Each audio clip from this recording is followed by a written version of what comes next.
Llovía desde la noche anterior.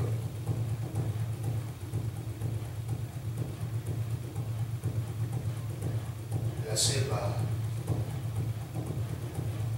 goteaba sin tregua. La bruma, espesa y caliente, inundaba el paisaje.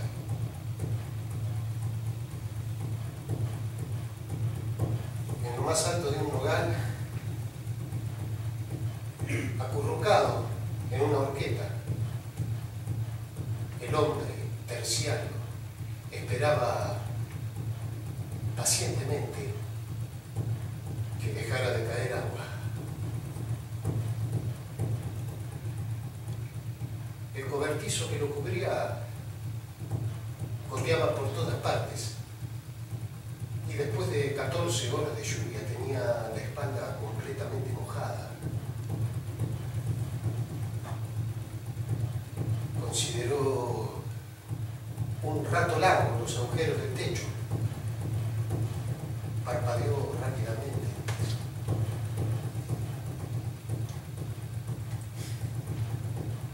Y resignado,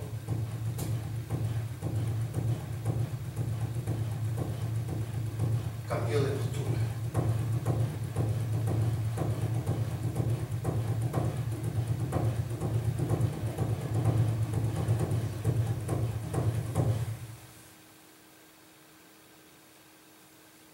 Dejó de llover al mismo tiempo que asomaban los primeros rayos de sol y el hombre no esperó nada más.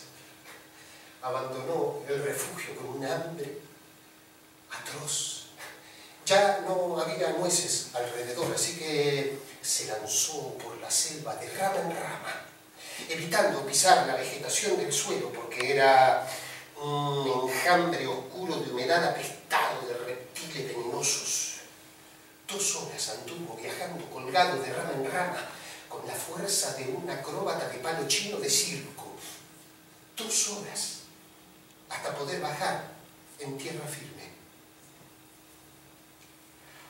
Hacía mucho tiempo ya que el hombre había comenzado a caminar en 2 pies, pero el hábito natal y tosudo de la bestia hecho deleite en 4 patas le daba una confianza de especie con historia que lo hacía gemir de satisfacción. Andaba entonces en 4 patas con el goce ancestral que vivimos hoy mismo en el simple gesto de chupar un huesito de pollo, una costillita de asado, de cerdo o de cordero. Al hombre terciario los brazos colgantes le llegaban hasta las rodillas.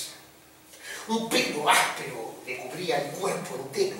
La mandíbula prominente dejaba ver una dentadura en donde los dientes, en vez de encajar, ya se aplastaban unos contra otros.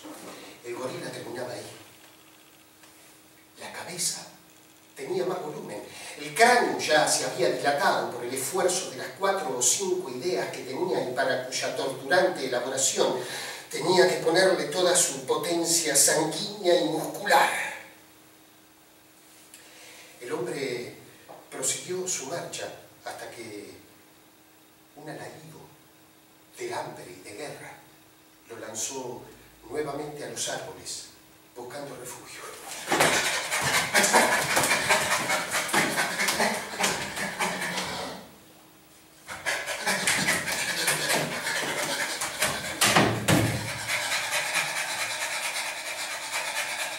La selva había crujido a lo lejos.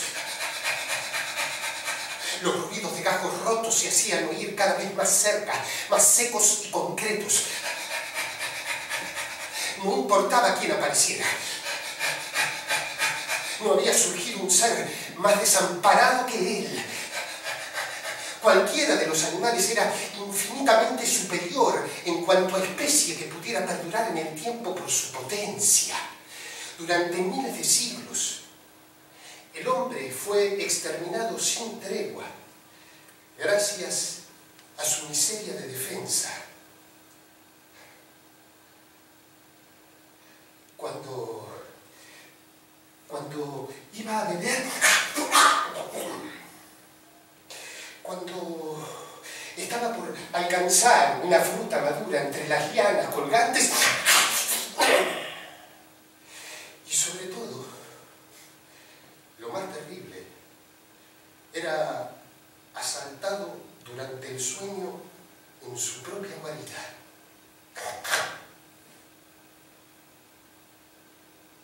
El futuro dominador de la bestia no tuvo una sola hora de tranquilidad en la Tierra. El planeta lo expulsaba por su ineptitud.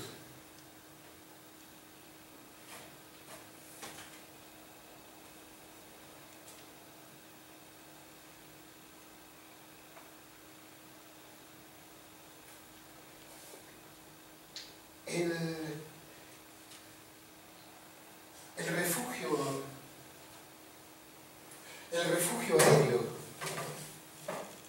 que lo preservó del ataque de las fieras terrestres fue su primera pobre esperanza de continuidad de la especie. Pero lo más necesario era la conquista del sueño. El tipo no conocía lo que era el descanso pleno. Acurrucado en una horqueta, no se atrevía ni siquiera a estirar las piernas para que le quedara un salto a mano. Angustiado ante el menor desplazamiento al pie del árbol, ante el más leve rasguño contra el tronco, sus noches fueron durante siglos un constante martirio. Este desvalido y miserable ser, nacido fuera de tiempo, en una edad en que la vida se devoraba a sí misma de exuberancia hostil, debió tener una energía de vida verdaderamente heroica para poder haber sobrevivido a semejante lucha desigual.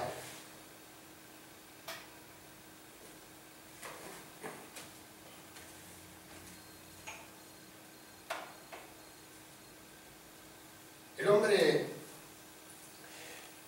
siguió avanzando hasta encontrar comida y estaba por fin por alcanzar una fruta madura entre las lianas colgantes, cuando de pronto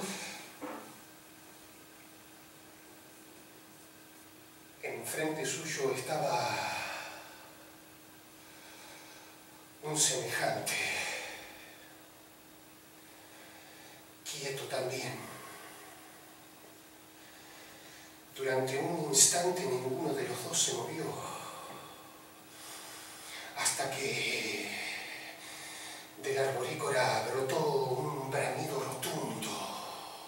El otro se replegó mientras su pelo, como el de un felino, se hundía completamente sobre su cráneo chato.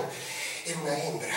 Súbitamente se arrojó al suelo y el macho hizo lo mismo. Ambos cayeron en cuatro patas, aturdidos por una congestión de bestialidad. La hembra dio un prodigioso salto hacia arriba en el preciso instante en que el macho en celo se lanzaba sobre ella. El violento manotón se perdió en el aire y entonces comenzó la persecución terciaria, jadeante, sin cuartel, de rama en llenando la selva con el feroz resoplar de la fatiga, hasta que al fin la mujer exhausta se deslizó a tierra y, recostándose erguida contra un tronco, lanzó un agudo bramido cuando el macho ya caía sobre ella. Durante un minuto, el combate se desarrolló entre violentos rugidos de pasión y de rabia. La mujer, defendiéndose a muerte, mordía cuando podía. El macho estrujaba y dominaba hasta que por fin mordió.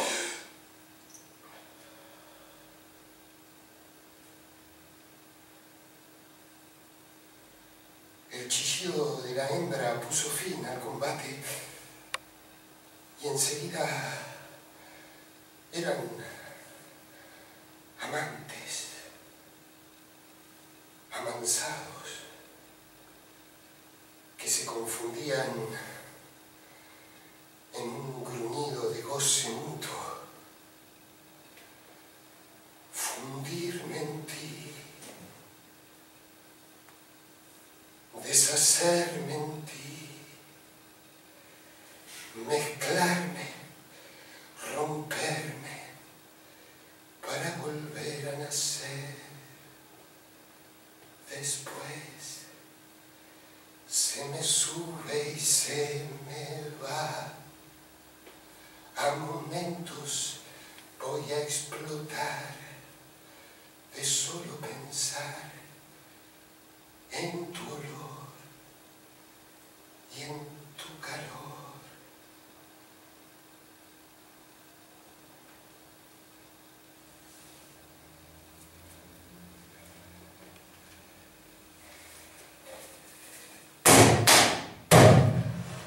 La sombría soledad del hombre terciario iba llegando a su fin. Las luchas de amor eran cada vez menos rudas, y si el macho continuaba siempre asaltando a la hembra cuando la veía en el bosque, al menos ya sentía la fraternidad de la especie en el mismo desamparo ante el ataque de las fieras. Y algo más, seguramente, la mirada del otro,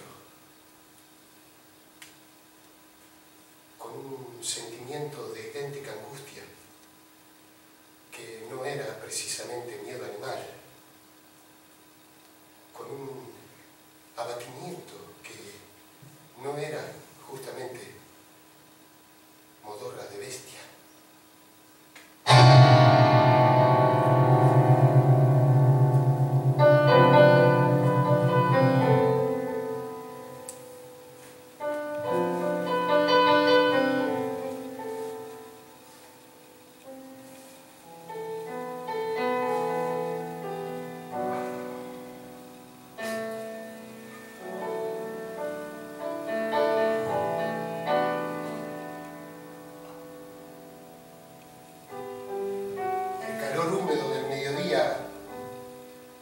Inundaba la selva de agobiante pereza. La guarida, con su paja mojada, no era tentadora para descansar en ella. De modo que la pareja se instaló en otra horqueta, al amparo del sol. La fronda entera mugía en un chorro de reptiles. El hombre sintió sueño y cerró los ojos confiado, porque ahora no estaba solo.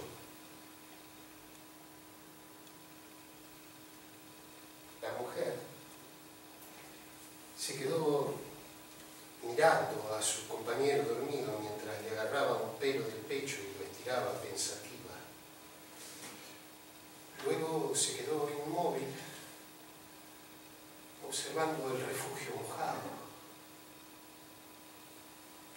Se llovía como en el suyo, como en todas las guaridas de los árboles. Agua, agua, agua, agua, agua, agua, agua, agua, agua.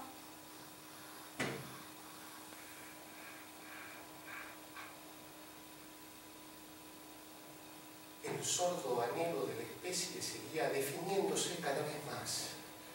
Conquistar una guarida más cómoda, más seca, más segura.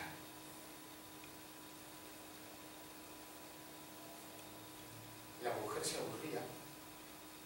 Miró hacia todos lados con sueño, ella también. Se bajó del árbol sin hacer el más leve ruido. Y después de alejarse un trecho, sigilosamente se trepó de nuevo a la tupida fronda y emprendió el galope aéreo hasta su propio cubil.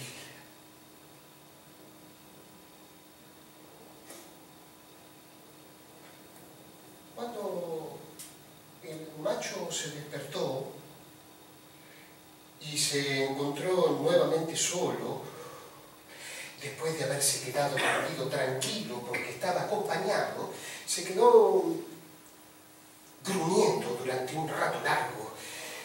Posiblemente la aventura tenía antecedente, pero de todas maneras lo había invadido el mal humor, y gruñendo salió para abastecerse de nuevas frutas. Y fue así que, llegando al límite sur del bosque, divisó a una familia terciaria que cruzaba la llanura, algo inédito y definitorio para él.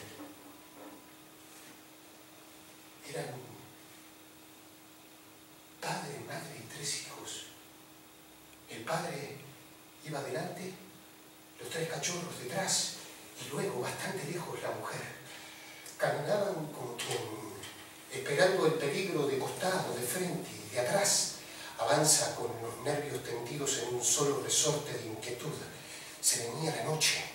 1 hora más en la llanura suponía la muerte segura en las garras de las fieras nocturnas. Era vital para la familia ganar el bosque. El arborícola los acechaba, intrigado, pero una preocupación mayor, el temor de encontrar su propia guarida ocupada por otros como estos, lo lanzó velozmente hacia su lugar. El padre de familia, al doblar el primero por una montaña de piedra, alcanza a divisar un hueco entre las rocas y advierte de inmediato a quienes lo seguían, presintiendo el peligro de la caverna. Los cachorros de hombre corrieron a enlizarse junto a la madre, mientras el padre, con inmensa cautela, avanzó hacia la caverna, husmeando profundamente el aire. Había huellas, pero eran viejas. Su oreja peluda no percibía el más leve ronquido, y a sus narices no llegaba el tufo amoniacal que delataría la presencia del felino inminente. La caverna estaba desierta, lo que equivalía para la familia desamparada en la noche a la salvación. A una orden del hombre, la familia entera avanzó. La caverna, honda de 20 metros y vaciada en roca viva, estaba clara todavía por la luz que penetraba por una estrecha grieta en lo alto. El piso blanqueaba de huesos partidos, y desde todos y cada uno de los rincones sin ventilar, el hedor a bestia se hacía sentir con nauseabunda crudeza. Ahora, esa caverna era algo infinitamente mucho más confortable que la antigua guarida de los árboles, aunque la seguridad del sueño no estaba garantizada aún como para echarse tranquilamente en el suelo, y debían permanecer siempre alertas, despertando estremecidos cada 2 minutos. Y a pesar de esta martirizante vigilia, las masacres no podían evitarse. La fiera que habitaba la caverna, tarde o temprano volvería, y el hombre vivía al sentirla llegar toda la angustia que le ha devuelto y le sigue devolviendo a las fieras, con la mira inmóvil en su fusil.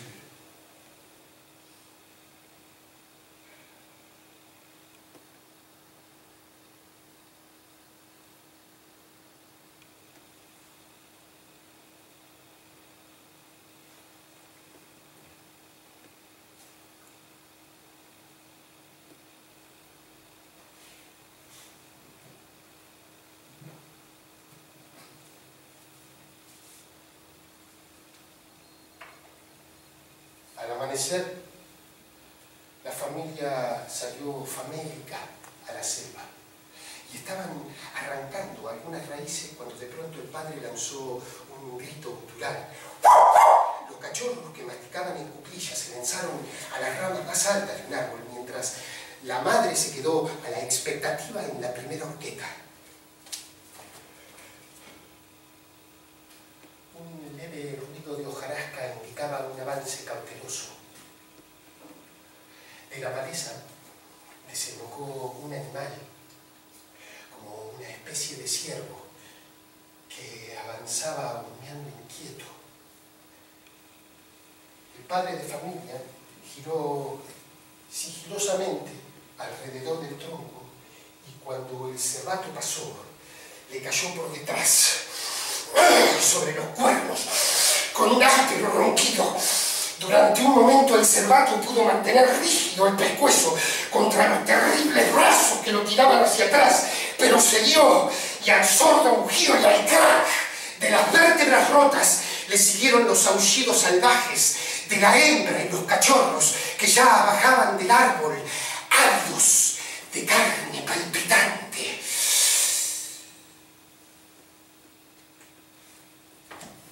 El arborícola, el hombre frugívoro que había divisado la familia el día anterior, volvió a rondar el paraje sospechoso.